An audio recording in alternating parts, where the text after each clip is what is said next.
You found it. Your home for the best content on your favorite team, the Fighting Tigers of LSU. Do us a favor. Subscribe to the channel. Leave your comments below.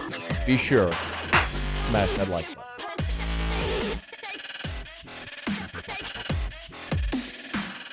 Hey, first of all, what's the temperature there in Fayetteville? Coming off of a New Year's Day bowl win, a successful season year 2 under Sam Pittman, but having some guys obviously defect out here in the transfer portal. Yeah, the temperature's good. I mean, 9-4. You finished third in the SEC West, and you beat Penn State in the Outback Bowl. You're feeling pretty good about where you're headed. You get that win in the Outback Bowl without your best player and Traylon Burks. So everything is going well here at Arkansas. Now, I agree with you. I mean, transfer portal has hurt Arkansas. And I always say, I mean, we're happy when we get them, and we're mad when they leave. And so the transfer portal will give it, and it take it away. And we lost 2 pretty good ones to LSU and Joe Fouche and Greg Brooks. Those are 2 guys that can absolutely play football, and you're getting 2 good ones. Let's talk about each of them because those were guys who were certainly very good recruits, but left Louisiana to stay in the SEC, maybe because they didn't have a committable offer from LSU, but they end up back now at LSU. Let's start with Fouche, who became a team captain. How does a team captain leave Arkansas? Well, I think it's one of those things where he has an opportunity to go back home and play at LSU. I don't know that LSU really recruited him coming out of high school. He came here and developed himself into a pretty good player, became a team captain, and he was somebody, when you looked at Jalen Catalon and Joe Fouche back there at the safety position, you felt really, really comfortable from an Arkansas perspective of not letting anything big get over the top of the head. He's a guy that can come down. He plays with a lot of aggression. So I think he developed himself into a really, really great SEC safety. And when you look at the way he's transformed his body, from the time he got here as a freshman, he looks completely different. I'm just like, man, boy, Joe looks really, really good. And so now it comes down to now you can just move when you want to. I mean, with this transfer portal, that's the way it feels.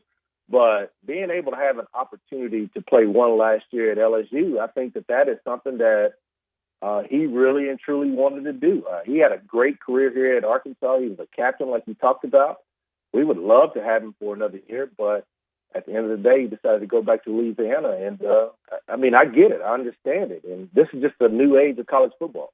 Yeah, I'm going to elaborate about, especially as a guy who played quarterback in college. I'm going to get your thoughts on that in a second. But one more on Fouche, which is, what is the sort of the scouting report? Because, Quinn, here, LSU is desperate for help at corner, but they actually have good numbers at safety. So what are the strengths and weaknesses there for Fouche? Well, definitely strengths. He's a downhill player, very aggressive. He's a guy that's going to be he likes to rock in the box. He can come down from the safety position and add that third linebacker for you.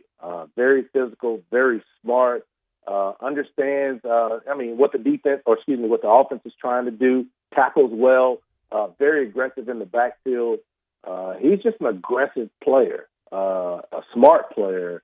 And so I think that is going to be what LSU really likes. When I look at Fouche, and we'll talk about Brooks later, but when I look at those 2 guys, I think about Tyrann Mathieu. That's the guy I think about when I think about both of those guys. Those guys are very aggressive. It's just like they're always messing stuff up. They're always just giving the offense a lot of problems. And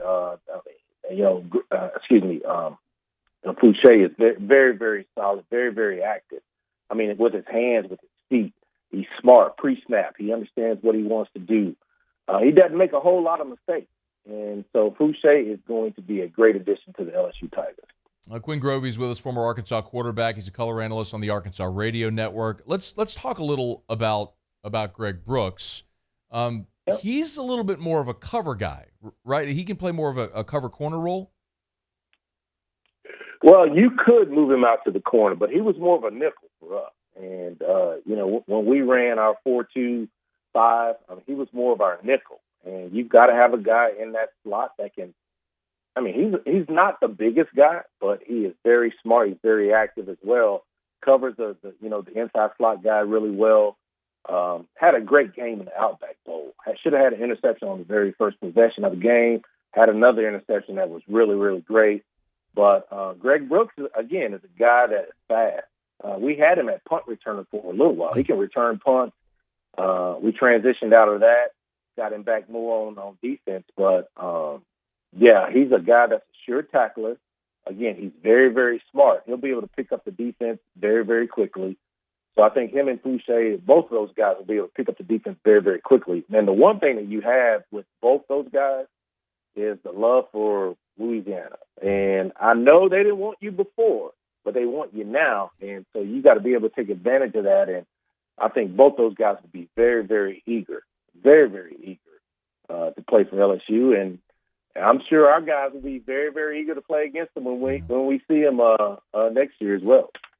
So Quinn, let me go there. I'll come back to some more of the on-field stuff. So correct me if I'm wrong, but you were from Oklahoma, right? When you went to Arkansas. That's right. Yeah. So what if you had the opportunity as a senior, despite all the success, to go play for OU? Yeah. I'm assuming you grew up a Sooner fan. Yeah, absolutely, I did. And we were talking about that, and I said that would have been a very, very difficult situation in the landscape of college football the way it is now. You come in and you have a great year, and if you got a Lincoln Riley sitting there, and you got a chance to go compete and get a chance to win a Heisman. Those are some of the things that you have to consider.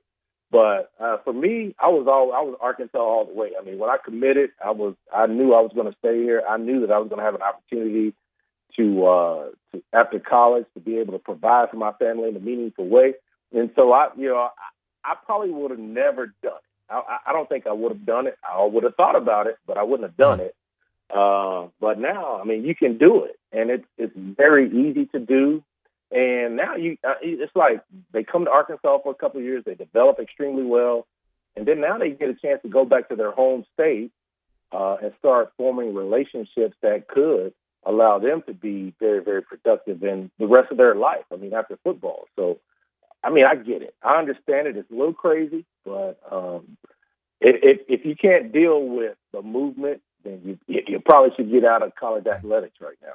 Yeah, I'm really interested in the perspective, man. I'm so glad I reached out, man, because it's, and you're in an era that's sort of, I hate to say, like the throwback era, right? The old school. You played late 80s, and it's like those are the guys that are kind of coming forward saying, man, I don't even recognize college football anymore, and guys don't love the game as much. You've heard that, but you sound kind of like I am, Quinn, which I'm very pro student athlete. Like if you got an opportunity, go get it. Is when you talk to some of your peers, is that a similar opinion?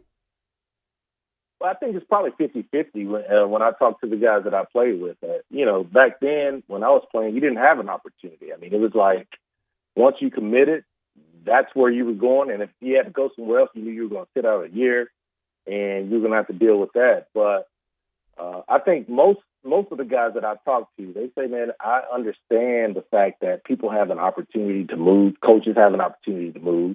Yeah. So why not give those players that opportunity? And now with NIL, now you've got an opportunity to make a little additional money. So, it's crazy. And I think it's split with a lot of the teammates that I've talked to. Some of them are like, man, you should be committed. When you go to a school, you be committed. You shouldn't worry about the coach, all that. And then some are like, hey, go get it while you can. You got 4 years or 5 years. And, well, nowadays, you may have 6 or 7 years, depending on what's going on. But, it's a different time now, and you just got to really be able to understand that. And the thing about it, too, also is, we've had a lot of people leave. We had like 14 to 15 people in the transfer portal.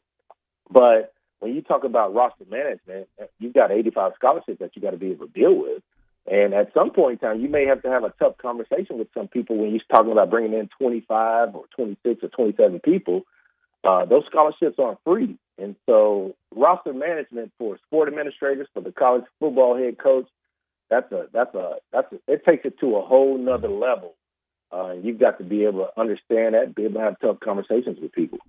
Hey, Quinn, before you go, Fouche, Brooks, you got to see LSU when you were in Baton Rouge this year. Is LSU a better secondary with those two guys than what you saw this year? And understanding guys like Ricks and Stingley and Flott and McLaughlin, they're all gone now. Well, I will say those two guys they're playmakers. And again, I don't know what the depth chart looks like at LSU, sure. But I do know that, definitely Fouche. I expect Fouche to be on the field immediately. I don't know who's at safety or the strong safety position. I expect him to really step in. Greg Brooks, again, is a guy that, LSU, I don't know how much nickel they'll look to play under Brian Kelly, but he's a guy that can really fill that role. So if they have a nickel position that they play all the time, Greg Brooks will compete. But I do know that Joe Fouche, whoever the other safety is, I can promise you Fouche is going to be on the field because he is that dynamic. And you got a guy that's played. Greg Brooks and Joe Fouche has played a ton of football in the SEC, and they were at the bottom. They started from the bottom, now they're here. And so it's one of those things where they're ready to go, and they get a chance to play for LSU, man. So I get it. We want them. No, don't get me wrong. We want them back. Can't have them back. I get it. But they will compete and for LSU, and it'll be interesting to see what happens with those guys. Hey, great stuff, man. I appreciate so much time. Have an awesome weekend, all right? All right, Matt. Take care. And my basketball crew, they're at Rufino's tonight. Go up there and get your free meal, buddy. Hey, I'm actually going tomorrow, man. I'm going tomorrow. My anniversary, my wife was yesterday, and so we're going tomorrow for dinner, man. So I'll be there. I would have missed him by a day. Every time a plane goes to Baton Rouge, I'm always trying to figure out how to get on. But I couldn't get on this one for some reason. But, hey, I'll just see you guys in a couple of years. Hey, man, next time you're here, I'm buying, all right? All right, Matt. Take care, buddy. Hey, thanks so much for watching. Please leave your comments. I love to interact. And be sure to hit the red subscribe button below.